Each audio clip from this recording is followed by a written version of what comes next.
ரஷ்யாவோட Su-57 ரொம்ப முக்கியமான ஒரு ஃபைட்டர் ஜெட். இந்த உலகத்தில் இருக்கிறதுல ஒன் ஆஃப் த ஒரு டாப் ஸ்டெல்த் ஃபைட்டர் ஜெட்னு சொல்லலாம்.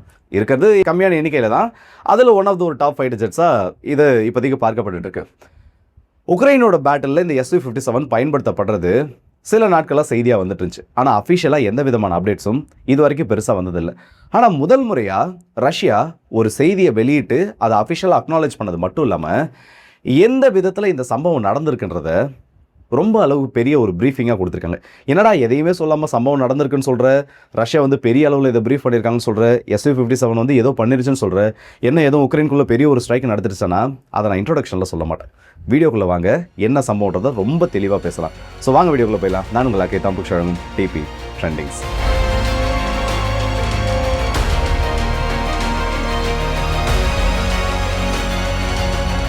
Su-57 இந்த விமானத்தை பற்றி பெரிய இன்ட்ரோடக்ஷன்லாம் தேவைப்படாதுன்னு நினைக்கிறேன். ஏன்னா ரெகுலராக நம்மளோட சேனலில் இந்த விமானத்தை பற்றி அடிக்கடி பார்ப்போம். ஒருவேளை அந்த வீடியோலாம் ஸ்கிப் பண்ணியிருந்தாங்கன்னா சில பேர் புதுசாக இந்த வீடியோ பார்க்கலாம். ஒரு சின்ன இன்ட்ரோடக்ஷனை கொடுத்துறேன். Su-57 ரஷ்யாவோட யுனைடெட் ஏர்கிராஃப்ட் கார்பரேஷனால் UAC உருவாக்கப்பட்டிருக்கக்கூடிய ஒரு 5th generation stealth fighter jet. இதோட ஆரம்ப காலகட்ட ப்ராஜெக்டில் இந்தியாவும் உள்ளே இருந்தாங்க. ஆனால் சில தவிர்க்க முடியாத காரணங்கள், இதோட ஸ்டெல்த் குறைபாடு, காஸ்ட் ரொம்ப அதிகமாகுது, குறிப்பிட்ட நேரத்தில் ப்ராஜெக்டை டெலிவர் பண்ண முடியல, இந்த மாதிரி பல்வேறு வெளியில் வராங்க. ஸோ இந்த ஃபைட்டர் ஜெட்ஸில் சில பிரச்சனைகள் இருக்கிறதுனால இந்தியா இந்த ப்ராஜெக்ட்டை விட்டு வெளியில் வராங்க. அதுக்கப்புறமா ரஷ்யா இந்த ஃபைட்டர் ஜெட்ஸை உருவாக்கி இப்போ அவங்களோட படைப்பிரிவுகளையும் சேர்த்துட்டாங்க. இந்த ஃபைட்டர் ஜெட்டோட எண்ணிக்கை தோராயமாக இப்போ வரைக்கும் எவ்வளோ பில் பண்ணியிருக்காங்கன்னு பார்த்தோன்னா 44, இதில் 8 ட்ரைனர் ஜெட்ஸ்ன்றதும் அடக்கும். ரஷ்யாவோட ஆர்சனலில் இருக்கக்கூடிய one and only 5th generation stealth aircraft சொல்லலாம். இதோட நேரடி போட்டியாளர்களாக கருதப்பட்டு இருக்கிறது அமெரிக்காவோட F-35 மற்றும் F-22 ராப்டார். இந்த பக்கம் சீனாவோட J-20 மற்றும் J-35. F-22 ராப்டாரோட ஸ்டெல்த்துக்கு இது மேட்ச் ஆகுமான்னு கேட்டனா இந்த கம்பேரிசன்றது அக்செப்ட் பண்ணிக்க முடியாத ஒன்று. ஸோ F-35 கூட ஒரு நல்ல ஒரு போட்டியாளராக இது இருக்கும். பேலோட் கெப்பாசிட்டி எல்லாமே இது F-35 அதிகமானது. ஆனால் ஸ்டெல்த்னு வரப்போ F-22 ராப்டாரோட ரொம்ப ஒரு பின்தங்கிய நிலைமையில் தான் இருக்கும். இது ரஷ்யாவோட ஏர்கிராஃப்டாகவே இருந்தாலும் ஸ்டெல்த்தில் F-22 ராப்டாருக்கு பின்னாடி இது இருக்குன்றது தான் தவிர்க்க முடியாத ஒரு உண்மை. என்னப்பா F-22 ராப்டாரோட இது ஸ்டெல்த்தில் கம்மினா அப்போ இந்த ஃபைட்டர் ஜெட் யூஸ்ஃபுல்லாக இல்லையான்றது நிறைய பேருக்கு ஒரு கேள்வியாக வரும். ஆனால் F-22 ராப்டாரோட சோல் பர்பஸ்ன்றது வேறு. ஆனால் இந்த Su-57 அந்த ஒரு மிஷன் பிளானிங் இல்லாத இதுக்கான ஒரு தேவைன்றதே வேறு. சரி, ஓகே, இப்போ இந்த விமானத்தை பற்றி ஷார்ட்டாக பார்த்துட்டோம். இப்போ என்ன சம்பவம் நடந்துச்சு எல்லாத்தையும் சொல்கிறேன். அதை சொல்ல மாட்டேன்னு சொல்லி சில பேர் இந்த நேரத்தில் கோவப்பட்டுக்கலாம். இப்போ சொல்கிறேன். சில நாட்களுக்கு முன்னாடி, சரியாக சொல்லணும்னா ஒரு 4 நாட்களுக்கு முன்னாடி உக்ரைன் கிட்ட இருந்து ஒரு அறிவிப்பு வருது. ஆக்சுவலாக நிறைய பேர் கன்ஃபியூஸ் பண்ணிக்காதீங்க. என்னன்னா, கடந்த ஒரு 2 வாரத்தில் 2 முக்கியமான அறிவிப்புகள் உக்ரைன் கிட்ட இருந்து வந்துச்சு. முதல்ல என்ன பண்ணாங்கன்னா, ஒரு F-16 ட்ரைனிங் மிஷனில் ஈடுபட்டிருக்கப்போ கிராஷ் ஆயிடுச்சுன்னு சொல்லி ஒரு செய்தியை வெளியிட்டாங்க. ஆனால் அதை உக்ரைன் மறுத்தாங்க. உக்ரைனோட சில கமாண்டர்ஸ் இதை உறுதிப்படுத்தினாங்க, இந்த மாதிரி ஒரு சம்பவம் நடந்திருக்குன்னு. ஆனால் உக்ரைனோட அரசாங்கம் இப்படி எந்த விதமான சம்பவம் நடக்கல, ஒரு F-16 கிராஷ் ஆயிடுச்சு, அது ட்ரைனிங் மிஷனில் நடந்துட்டு தான் கமாண்டர் சொல்கிறாங்க. ஆனால் உக்ரைனோட அரசாங்கம் அதை மறுத்தாங்க.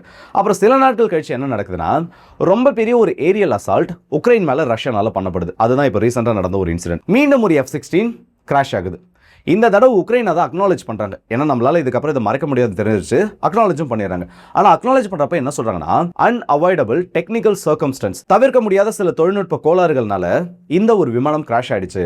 பைலட் சேஃபாக எஜெக்ட் ஆகிட்டாரு, அவரை ரெக்கவரும் நாங்கள் பண்ணிட்டோம், அவரோட கண்டிஷன் ஸ்டேபிளாக இருக்குது, ஆனால் அந்த விமானத்தை நாங்கள் இழந்துட்டோம்னு சொல்கிறாங்க.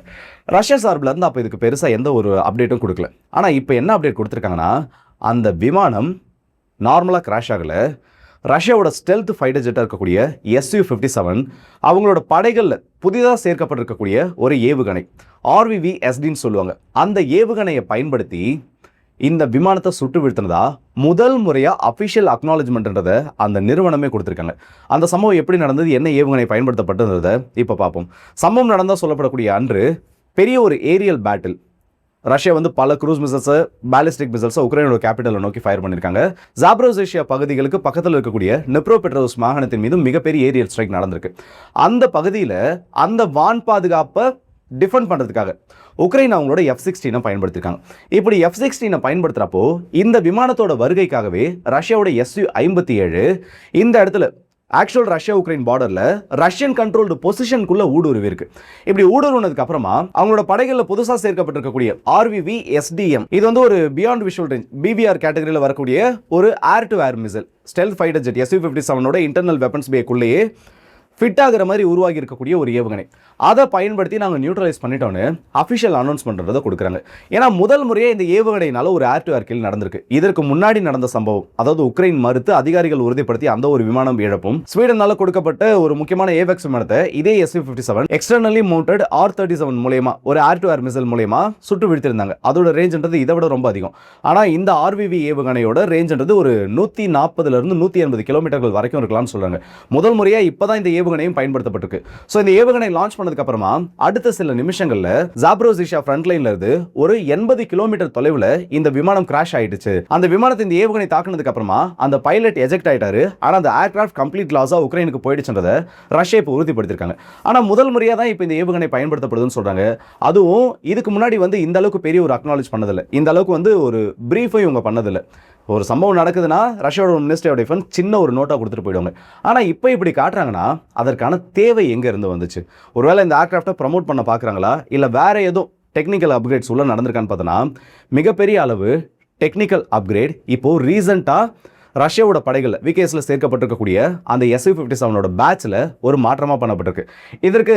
இதில் என்னென்ன பண்ணியிருக்காங்கன்னு நம்ம பார்க்கறதுக்கு முன்னாடி ரஷ்யா இதுக்கு முன்னாடி பயன்படுத்தின அந்த Su-57 என்னென்ன அப்கிரேட்ஸ் இவங்க பண்ணுறதுக்கு முயற்சிகள் பண்ணாங்கன்றதை பார்க்கணும். Su-57 ஸ்டாண்டர்ட் ரேடார், அதாவது அந்த நோஸ் மவுண்டட் ரேடார்னு சொல்லுவோம்ல, முன்னாடியே அந்த ஃப்ரண்ட்ல இருக்கக்கூடிய ரேடார், இது N036 அழைக்கப்படக்கூடிய ஒரு ஆக்டிவ் AESA ரேடார்னு சொல்லலாம். இதனால தோராயமாக ஒரு 60 டார்கெட்ஸை ஒரே டைமில் ட்ராக் பண்ண முடியும். ஆனால் இப்போ அப்கிரேட் பண்ணப்பட்டிருக்கக்கூடிய Su-57 ஒரே நேரத்தில் 90க்கும் அதிகமான டார்கெட்ஸை ட்ராக் பண்ண முடியும். அந்த அளவுக்கு டெக்னிக்கல் அப்கிரேட்ஸ்ன்றதை இந்த ரேடாரில் பண்ணதாக சொல்லியிருக்காங்க.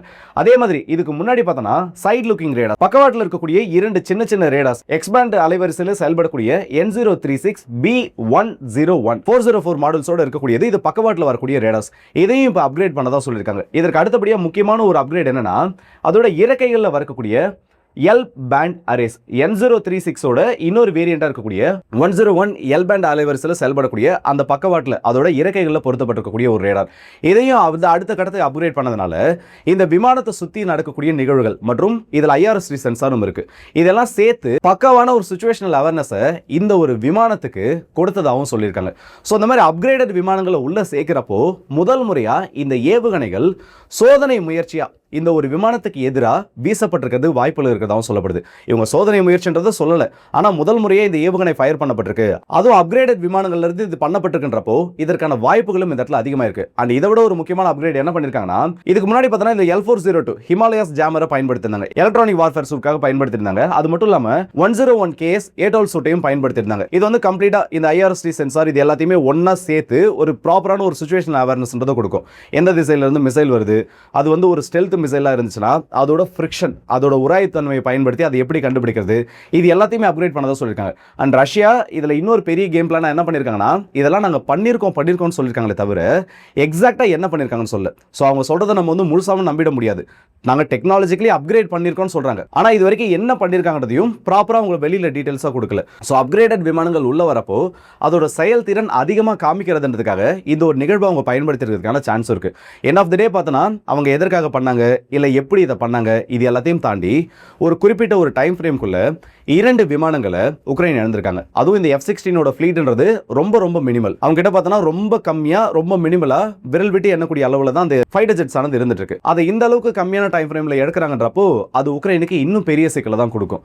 இது இன்னும் அடுத்த கட்டத்தை நோக்கி போறப்போ என்ன பிரச்சனையை உருவாக்கும்னா, இந்த ஃபைட்டர் பைலட்ஸ் அந்த விமானத்தை ரஷ்யாவுக்கு எதிராக பயன்படுத்துகிறப்போ ஒரு ஸ்டெல்த் ஃபைட்டர் ஜெட்டை நம்ம ஃபேஸ் பண்ணுறோம். எப்போ வேணும்னா நம்ம விமானம் சுட்டு வீழ்த்தப்படுறதுக்கான அந்த ஒரு வாய்ப்பு இருக்குன்னு சொல்லி சைக்காலஜிக்கலாகவும் சில பிரச்சனைகளை கொடுக்கும். ஸோ உக்ரைன் இந்த பிரச்சனைகளை சரி பண்ணாமல் விடுறாங்க, இல்லை இந்த Su-57 கண்ட்ரோல் பண்ணுறதுக்கு அமெரிக்கா கிட்டேருந்து எதுவும் உதவிகள் கிடைக்கலனா இந்த மாதிரி இன்னும் நிறைய நிகழ்வுகள் வரக்கூடிய நாட்களில் நடக்கிறதுக்கான அந்த ஒரு வாய்ப்பு இருக்குது. ஸோ இந்த வீடியோ பற்றி உங்களோட கருத்துக்கள் என்ன சொல்லி மறக்காம கமெண்ட் செக்ஷனில் சொல்லுங்கள்.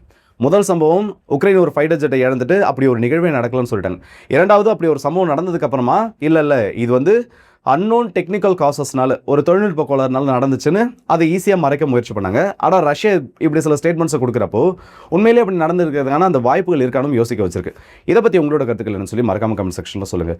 டெக்னாலஜிக்கலி ஒரு அப்கிரேடர் Su-57 அதுவும் ஒரு புது வகையான ஏவுகணையை பயன்படுத்தி ரஷ்யா அடிச்சிருக்காங்கன்றப்போ அதை நம்பாமலும் இருக்க முடியல. இதை பற்றி உங்களோட கருத்துக்கள் என்ன, அது உண்மையாக இருக்குமா இல்லையான்றது உங்களோட பாயிண்ட் ஆஃப் வியூவில் எப்படி பார்க்குறீங்கிறத மறக்காம கமெண்ட்ஸில் சொல்லுங்கள். ஸோ அடுத்த வீடியோ சந்திப்போம். அது விடுவது உங்கள் எல்லாருக்கே